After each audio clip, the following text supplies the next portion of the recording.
ever felt that you're not quite in the right role or in the right job or necessarily in the right place? You might feel a little bit restless or somehow things just don't fit properly.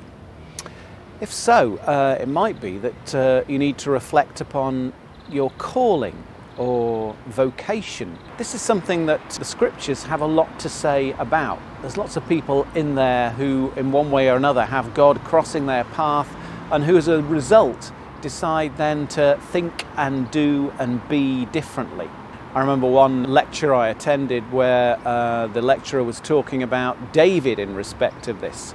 David was the 8th son, and given that 7 is the magical number, if you like, of number of sons, David was something of a runt of the litter, and yet it was him that was chosen for very special purposes.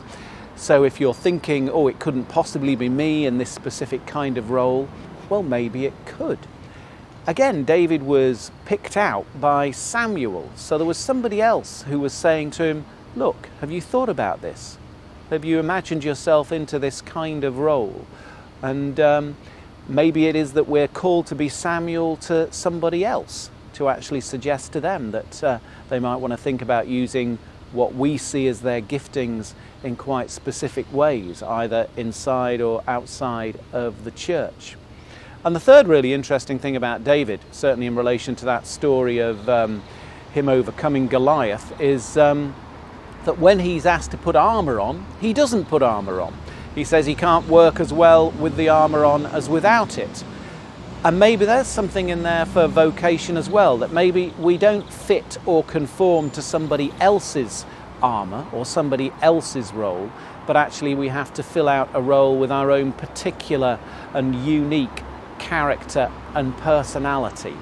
So keep those points in mind, that actually maybe you are being called to something that's a bit of a stretch that you haven't actually imagined you could do. Maybe there is somebody saying, have you thought about this? And instead of dismissing that, to actually think more carefully and not to think I must do this or do that because these are the specific roles, but actually think a bit more widely about what the possibilities are. In all of this, one of the saints that I love with his advice about vocation is Francis DeSales. He says, if you're entertaining ministry or a different way of being and doing, then ask yourself the question, is this going to make me more loving? Because if it is, then it's participating in the way of love and the God who is love, and therefore we are walking towards God. If it is a role that is actually not enabling us to become more loving, then what are we playing at? Good advice and concrete advice. Every blessing as you think and reflect on how God is calling you on right now.